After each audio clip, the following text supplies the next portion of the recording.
प्रहलाद एक 5 साल के बालक हैं। अब इसमें आपको थोड़ा आध्यात्मिकली भी सोचना पड़ेगा। हर चीज़ साइंटिफिकली प्रूव्ड होना ज़रूरी नहीं होता लाइफ में। प्रहलाद जो हैं वो एक ऐसे कुल में उनका जन्म हुआ जो सारी चीज़ें वहाँ विपरीत हैं। जिन लोगों के पास बहुत सारे रीजंस होते हैं बताने को कि मैं कैसे ये चीज़ हासिल कर सकता हूँ, मेरा एनवायरनमेंट ऐसा नहीं है, मेरी फैमिली ऐसी नहीं है, मेरा बैकग्राउंड ऐसा नहीं है, मेरे माता पिता ऐसे नहीं है, चाहे वो किसी भी फील्ड में हो। कोई इसलिए पीछे बैक ऑफ हो गया डॉक्टर बनने से क्योंकि उसने ऐसा कहा कि मेरे पूरे कुनवे में कोई डॉक्टर नहीं है। कोई इसीलिए पीछे हट गया एक अच्छा एक्टर बनने से कि मेरे माता पिता एक्टर नहीं है। ये उन सब लोगों के लिए एक प्रमाण है Prahlad. Not even a single person, दूर दूर तक देखने वाला कोई एक आध्यात्मिक व्यक्ति नहीं था प्रहलाद की लाइफ में। और वो बालक जब जन्मा, अब उसके पीछे आध्यात्मिक रीजन ये था कि जब वो अपने माँ के गर्भ में थे तो श्री नारद जी महाराज ने उनकी माँ को आकर के भगवत संवाद सुनाए, भागवत सुनाई। और ऐसा आध्यात्मिक भाव कहता है कि जब माँ गर्भवती हो उस समय के जो उसकी क्रियाएं होती हैं, उसके विचार होते हैं, वो बच्चे में आते हैं। ना कि जन्म लेने के बाद जो बच्चे को सिखाया गया वो बहुत कम रह पाता है। मेनली माँ के गर्भ में जब बालक था उस समय माँ जैसी थी, जो सोचती थी, जो खाती थी, जो करती थी, उसका बहुत बड़ा प्रभाव होता है उसके बालक की मस्तिष्क और बुद्धि पर।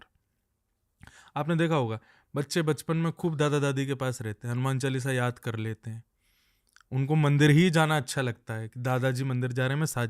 पर वही बच्चा 15-16 साल में आकर के बिल्कुल डिस्ट्रैक्ट हो जाता है, उसी को ये सब मजाक लगने लग जाता है। तो कहीं ना कहीं आफ्टर 12 ईयर्स एज के आपकी माँ के गर्भ में जैसा आपका एनवायरनमेंट था वो दिखने लगता है, ना कि आपने बर्थ लेने के बाद जो सीखा। तो प्रहलाद जी जो हैं उनकी माँ ने गर्भ काल में श्रीमद् भागवत का, और ऐसा शास्त्रों में लिखा है कि जो हिरण्यकश्यप हैं इनके पिताजी, उन्होंने 1000 वर्षों तक तपस्या की थी अमर बनने के लिए, क्योंकि वो अपनी भाई हिरण्याक्ष की मृत्यु का बदला लेना चाहते थे भगवान से।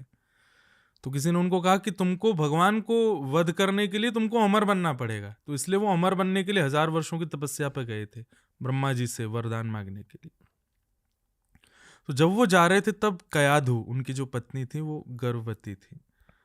उन्होंने ये संकल्प लिया था कि मैं तब तक बालक को जन्म नहीं लूंगी जब तक मेरे पति लौट करके नहीं आ जाए या जब तक मेरा मन नहीं होगा। ये उनकी मंत्र शक्ति या उनका कोई भी ऐसा व्रत था कि उससे उन्होंने अनेक वर्षों तक, 9 महीने नहीं रहे प्रहलाद जी, अनेक वर्षों तक मातृगर्भ में रहे। उतने वर्ष तक नारद जी उनको ज्ञान देते रहे, और उसी ज्ञान का परिणाम था कि जब जन्म हुआ तो प्रहलाद जैसा एक बिल्कुल विपरीत परिवार में एक ऐसा बालक जन्म लिया जिसकी दूर दूर तक गुंजाइश नहीं थी। मैं एक बात कहता हूं कि जिस फ्लो में नदी है उस फ्लो में आप नाव में पतवार लेकर के बैठ गए और आपने 2-4 चाबुक वो पतवार चला दी और नाव चल गई, और आप कहो वो देखो मुझे नाव चलानी आ गई, आप नाविक नहीं हो। आप नाविक तब माने जाओगे जब आप विपरीत दिशा में चलाओ, उल्टी धार में चला के दिखाओ, उल्टी धार में क्रॉस करके दिखाओ। तो प्रहलाद वो थे, या प्रहलाद जैसी जो भी सिचुएशन फेस करते हैं आजकल के बच्चे, कि उनके लिए बिल्कुल विपरीत है सब कुछ। अब वो कैसे हासिल करें अपने एम को?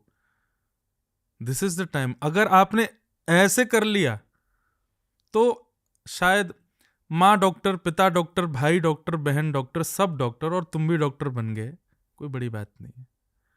पर कोई डॉक्टर नहीं था, फिर तुम डॉक्टर निकले, तो मे भी हो सकता है इंटरव्यू के लिए न्यूज़ वाले भी आ जाएं, भाई ऐसे परिवार में बालक जन्मा और डॉक्टर बन गया। वो था प्रहलाद। प्रहलाद उनके लिए प्रमाण है। उन्होंने कभी अपनी सिचुएशंस को और अपनी एनवायरनमेंट को दोष नहीं दिया। चाहते तो भगवान से कह सकते थे कि मैं ऐसे कुल में जन्मा हूं, मैं कैसे भजन कर सकता हूं आपका, पर नहीं। सारी सिचुएशंस विपरीत होने के बाद भी उन्होंने भगवत प्राप्ति के लिए आगे बढ़े। उसके बाद हिरण्यकश्यप जब लौट कर के आए तब प्रहलाद 5 साल के थे। आते ही पिता ने देखा, तो पहली बार देखा अपने पुत्र को, और गोद में ले लिया, खूब आनंद में हिरण्यकश्यप का एक विद्यालय था, हिरण्यकश्यप दानव विश्वविद्यालय, जिसमें दानवी विद्या सिखाई जाती थी। वहां प्रहलाद जी जाते थे पढ़ने के लिए। And Prahlad ji was the topper of the school, दानवी विद्या के। पर वो एक एक्टिंग कर रहे थे दानव होने की, एक्चुअली में वो एक बहुत बड़े भक्त थे। हम लोग उल्टे हैं, हम हैं दानव और हम एक्टिंग करते हैं बहुत अच्छे होने की। रियलिटी में हम दानव ही हैं। और प्रहलाद जी का एक्चुअल था, वो दिखाते सबको दानव थे पर थे वो एक वैष्णव। तो जब पिताजी ने आकर के प्रहलाद बालक को गोद में बिठाया तो यहाँ भी एक सीखने वाली बात है।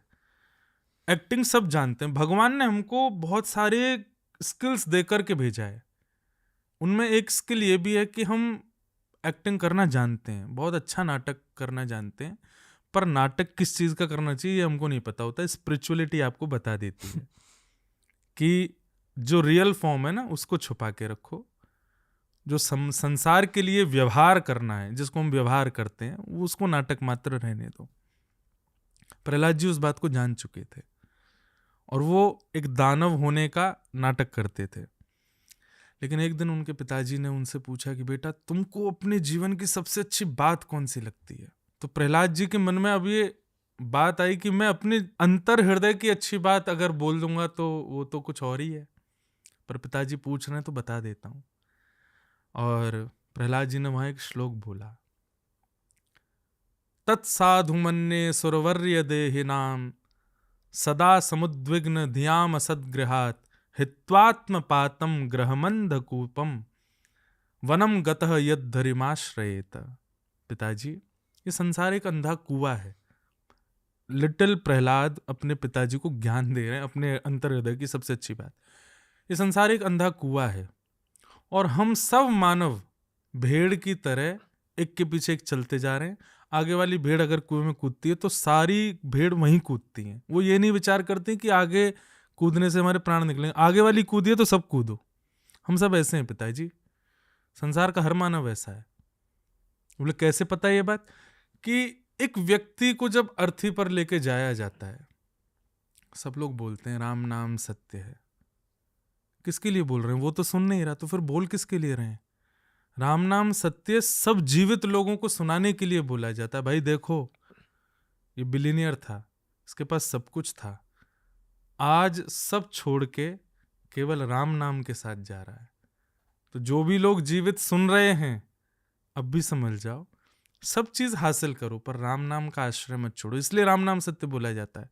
जो राम नाम सत्य बोलते हैं वह भी शमशान से वापस आने के बाद वो भी उसी चीज में लग जाते हैं जिस चीज में वो मरने वाला व्यक्ति पहले से था। हम सब भेड़ चाल चल रहे हैं। इसलिए समय सही आ जाए, स्पिरिचुअलिटी लाइफ में आ जाए तो वनम गतः यद्धरिमाश्रयेत, धीरे धीरे संसार से थोड़ा सा डिटैचमेंट होना प्रारंभ कर दीजिए। अपने लिए और अपने आप को बनाने वाले उस परमात्मा को समझने का प्रयास कीजिए। ये बात सुनते ही हिरण्यकश्यप क्रोध में भर गए और उठा करके पटक दिया दूर प्रहलाद को और अपने सब सैनिकों से कहा कि इसको मार दो, मैं इसको जीवित नहीं देखना चाहता। पर उनका फेथ, उनका विश्वास इतना, ये बहुत बड़ी बात है कि जन्मदाता पिता आपको इस प्रकार से कह दे कि इसको मार दो। हमारे पिताजी हमसे नाराज होकर पागल कह दें, गधा कह दें, तो हमको बुरा लग जाता है कि ये कैसे कह सकते हैं, मैं इनका बेटा नहीं हूं क्या? पर छोटा सा प्रहलाद, उनके पिता उनके मुंह के सामने बोल रहे हैं कि इसको मारो, मैं इसको जीवित नहीं देखना चाहता क्योंकि मेरे शत्रु हरि का भजन करता है। आजकल के बच्चे होते टूट जाते, पर प्रहलाद नहीं टूटे। और ना टूटे और ना ही उन्होंने पिता को दोष बुद्धि से देखा। अपना भजन कायम रखा, अपना विश्वास ठाकुर जी के प्रति अटल रखा। हर प्रकार का प्रयास किया प्रहलाद जी को मारने का। पहाड़ से फेंक दिया, विषैले सर्पों के बीच में डाल दिया, मतलब लाइफ की हर वो सिचुएशंस उनको दे दी जो एक पूरी लाइफ में मिलनी चाहिए थी, वो उनको 5-6 साल की उम्र में मिलने लग गई। उनका हर दिन ये होता था कि मैं रात को सो रहा हूं तो सुबह जीवित बचूंगा कि नहीं, सुबह जीवित उठ गया तो रात्रि देख पाऊंगा कि नहीं। मेरा वध हर तरीके से करने का प्रयास सब कर रहे हैं, पर विश्वास ठाकुर जी के प्रति ऐसा था, हर सिचुएशन में वो कैसे भी बच जाते थे। तो ये बात यहाँ सीखने की कि भरोसा, विश्वास, फेथ, बिलीव, ये बहुत बड़ी एक पावर है मानव के पास। हमें लगता है कि हमारे अंदर विश्वास है, पर वो कांस्टेंट नहीं होता। कांस्टेंट विश्वास का मतलब यह है कि चाहे जो हो जाए आपका फेथ डगमगाए नहीं, वो रहे। वो था प्रहलाद जी का। पहाड़ से गिरने पर भय लग रहा है तो ये भी एक प्रकार का अविश्वास है, पर उनको वो भी भय नहीं था। विषैले सर्पों के बीच में भी छोड़ दिया गया तो ये मेरे पास भी आ गए तो भयभीत हो रहा हूं मैं, ये भी एक अविश्वास है। पर प्रहलाद जी को वो भी नहीं था, इतना विश्वास।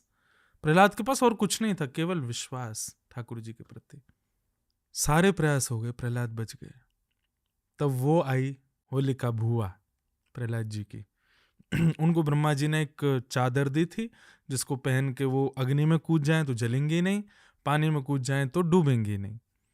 उन्होंने कहा भैया आपका दुख मैं समझ रही हूँ, आप एक काम करो, चिता बनाओ और मैं प्रहलाद को गोद में लेके बैठूं। क्योंकि प्रहलाद बहुत सीधा है, बहुत सरल है, वो मना नहीं करेगा। बुआ कहे गोद में आ जाओ तो आ जाएंगे, क्योंकि उनको बैड फेस नहीं पता किसी का भी। ये उनकी स्पिरिचुअल पावर थी कि वो सबको अच्छा ही देखते हैं। वो अब भी अपने पिता को रोज प्रणाम करते हैं। होलिका भुआ गोद में लेकर के प्रहलाद को बैठ गई चिता के ऊपर। जैसी अग्नि लगी, प्रहलाद ने नेत्र बंद करके, इस अग्नि में भी तो आप हो नाथ, भगवान का हरिनाम संकीर्तन किया। हरिश शरणम हरिश शरणम हरिश शरणम। उनके कीर्तन इतना प्योर था कि उसमें होलिका खो गई, और पता नहीं कैसे वो जो चादर होलिका ने ओढ़ी थी वो प्रहलाद के ऊपर आ गई और जल करके दहन हो गया होलिका का। और जब सुबह हुई तो राख का ढेर था, और सब लाखों लोग देखने को खड़े थे कि होलिका निकल के आएगी जीवित। पर तभी निकल करके आए प्रहलाद। उसी खुशी में सबने उसी राख को उड़ा उड़ा करके एक दूसरे के साथ में उत्सव मनाया। उसी को हम होली मानते हैं। बस उसको कलरफुल कर दिया, और ऐसा कह दो कि प्रहलाद के आते वो जब एक दूसरे पर लगाया गया वो अपने आप कलरफुल होता चला गया। वही होली उत्सव बन गया। पर प्रहलाद को कोई नहीं मार पाया। तो प्रहलाद जी जिस विद्यालय में पढ़ते थे वहाँ के गुरुजनों ने आकर के कहा हिरण्यकश्यप से कि आप इसको वापस विद्यालय भेज दो, थोड़ा माहौल राक्षसों का रहेगा तो शायद बदल जाए। बोले ठीक है ले जाओ। प्रहलाद जी लेकर के वापस विद्यालय चले गए। एक दिन छुट्टी थी और सब बच्चे खेल रहे थे। प्रहलाद एकांत अकेले बैठे थे। ये आज भी होता है, सुधरे हुए बच्चे अकेले ही रहते हैं। मेजोरिटी उनकी ज्यादा होती है जो सब करते हैं, जो कहीं ना कहीं चीजों से परे हैं। मैं आज एक बात कहता हूं, मैं पॉडकास्ट में भी, सुधरा हुआ होना एक प्रकार से कलयुग में कहीं ना कहीं अभिशाप है, क्योंकि मेजोरिटी से आप दूर रहोगे। तो प्रहलाद जी एकांत में बैठे हैं। क्यों? क्योंकि वो सारे खेल राक्षसों के हैं। तभी एक बालक उनमें से आया और बोले प्रहलाद चल तू ये सब तो नहीं खेलता, तो कोई अपना खेल बता ना। तो प्रहलाद जी बोले तुम सबके खेल में और मेरे खेल में एक थोड़ा सा अंतर है। क्या? कि तुम्हारे खेल में एक जीतेगा एक हारेगा, मेरे खेल में सब जीतेंगे, हारेगा कोई नहीं। बोले ऐसा कौन सा खेल है जिसमें सब जीतते हैं? बोले कीर्तन का खेल है, इसमें कीर्तन करना है, और कीर्तन जितना उन्माद होता जाएगा उतनी विजय का अनुभव होने लगेगा। जितना उन्माद भुजा उठा करके कूद कूद के कीर्तन करोगे उतनी अपनी विजय लगेगी, और उसकी कोई टाइम बाउंडेशन नहीं, करते जाओ करते जाओ। सब बच्चों को एक इंटरेस्टिंग जैसा लगा कि भाई जीतना सब चाहते हैं, एक बार प्रहलाद से हम भी पूछे, हमें भी खिला। सारे दानव बालक जो वहां दानवी विद्या सीखने बैठे थे वो सब प्रहलाद के पास आ गए। तो ये एक बात है, आपके ऑरा में इतना पावर होनी चाहिए। कई बार लोग कहते हैं जैसा देश वैसा भेष, नहीं, जैसा मैं वैसे सब हो जाएं। ये समझो आपके ऑरा की ताकत, अपनी स्पिरिचुअलिटी की ताकत। वो कैसी स्पिरिचुअलिटी कि आप कहीं गए और उसके अनुसार आपको बदलना पड़ा। वो कैसा आपका ऑरा कि आप वहां गए तो आपने जाकर के अपने भेष का त्याग कर दिया और उनके जैसे होते लग गए। नहीं, आपकी स्पिरिचुअलिटी, आपका ऑरा, आपकी पॉजिटिवनेस ऐसी होनी चाहिए कि आप जहां जाओ सब आप जैसे हो जाएं। वो प्रहलाद जी में थी। और वो सब वो काउंट करना पड़ेगा पीछे से क्या क्या ऐसा था प्रहलाद जी में जिससे वो ये बिल्ड कर पाए। सारे दानव बालक बैठे हैं सामने, और प्रहलाद जी ने कीर्तन करना प्रारंभ किया। इतना विश्वास, इतना प्रेम और इतना समर्पण था उनके कीर्तन में कि सब कनेक्ट होते चले गए।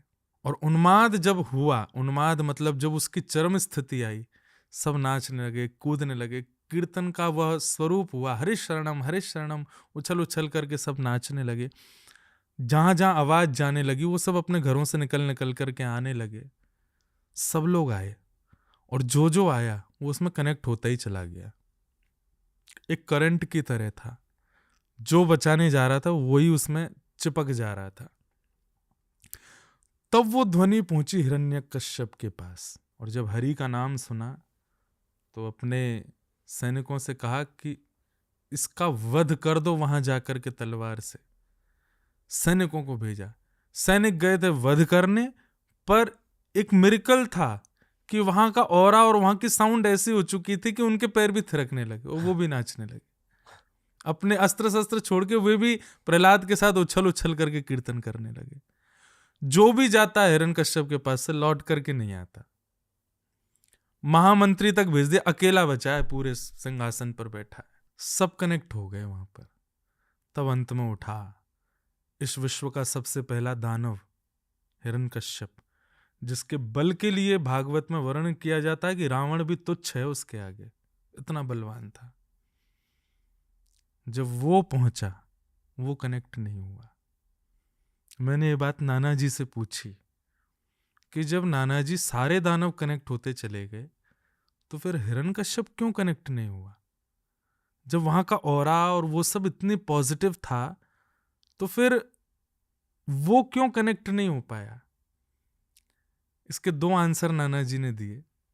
एक आंसर तो ये था कि कनेक्शन उसी का हो सकता है जिसको ठाकुर जी चाहते हो कि कनेक्ट हो। आपके लाख प्रयास करने पर भी आप स्पिरिचुअली कनेक्ट नहीं हो पा रहे हो तो इट मीन्स आप कहीं ना कहीं राक्षसत्व में अधिक मात्रा में हो। ठाकुर जी नहीं चाहते कि आप उससे कनेक्ट हो, क्योंकि आपका तो परिणाम नाश ही है। ये एक बहुत बिटर ट्रुथ बता रहा हूं मैं।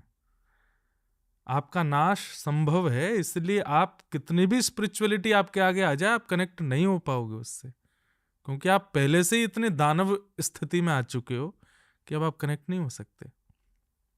तो प्रथम तो हरि इच्छा, तभी आप कनेक्ट हो सकते हो। और दूसरा फिर उन्होंने एक व्यंग का उत्तर दिया कि करंट सब जगह होता है वायर में, बल्ब अगर स्पर्श हो जाए तो जलेगा, लेकिन जो पहले से ही फ्यूज हो उसको कितना भी करंट से छुपाते रहो वो प्रज्वलित नहीं हो सकता। तो जो भी लोग गए कहीं ना कहीं उन सबके चित्त में कहीं ना कहीं फेथ, कहीं ना कहीं विश्वास, कहीं ना कहीं प्रेम, कहीं ना कहीं जो भी अच्छे साइट्स होते हैं वो सब कहीं ना कहीं 0.1 मात्रा में उनके अंदर थे।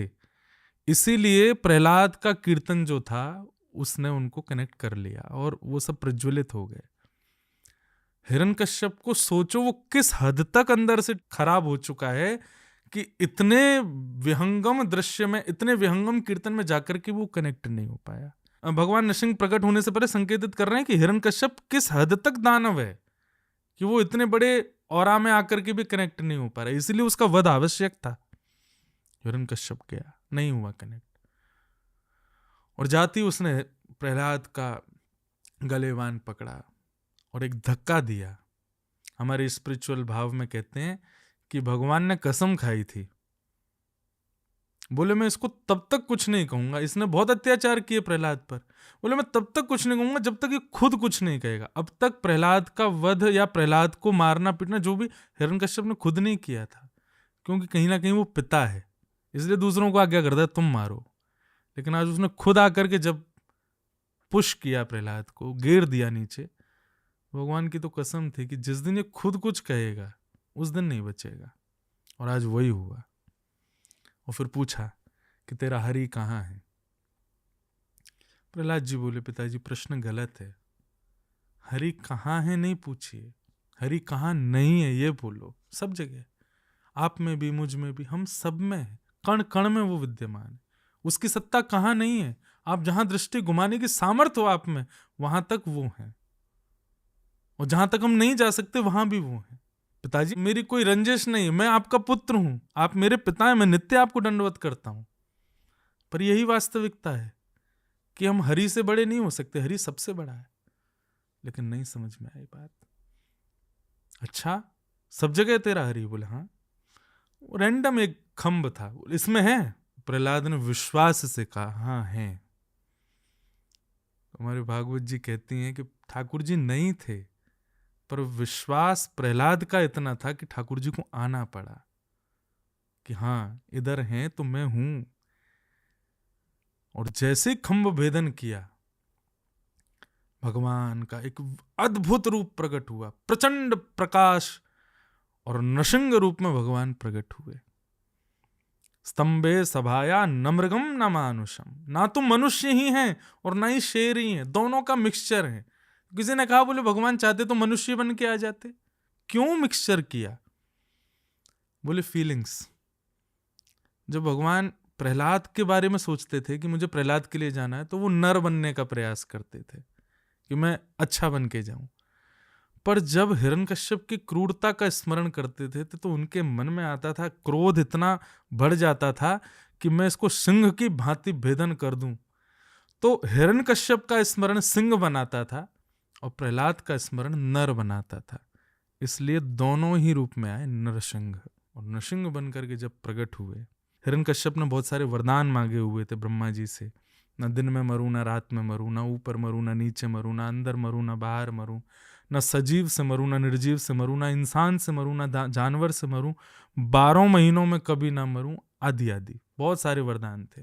शाम तक भगवान ने युद्ध करके उसको अपने गोद में रख लिया और दहली पर जाके बैठ गए।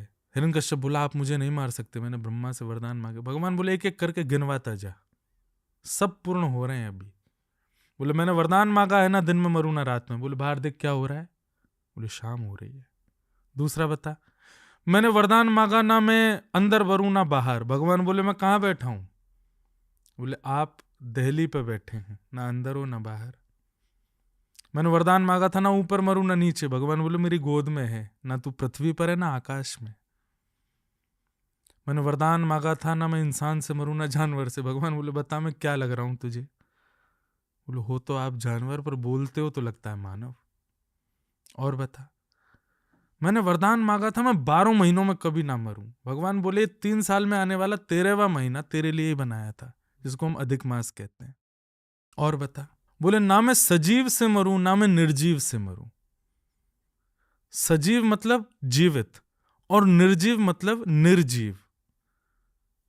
भगवान बोले मानव के शरीर में 2 ऐसी वस्तुएं हैं जो सजीव भी हैं और निर्जीव भी हैं, बाल और नखून।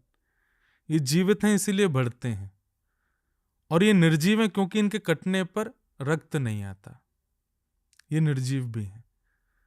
मैं नखूनों से तेरे वक्ष का भेदन करूंगा, तेरे उदर का भेदन करूंगा। बोले मैंने ब्रह्मा जी से मांगा था ब्रह्मा की बनाई हुई सृष्टि में किसी से ना मरूं। भगवान बोले ब्रह्मा जी हमको नहीं बनाते, हम ब्रह्मा को बनाते हैं। और ऐसा कहते ही भगवान ने अपने प्रचंड नखों से उसके पेट को विदीर्ण कर दिया और हिरण्यकश्यप का वध हो गया।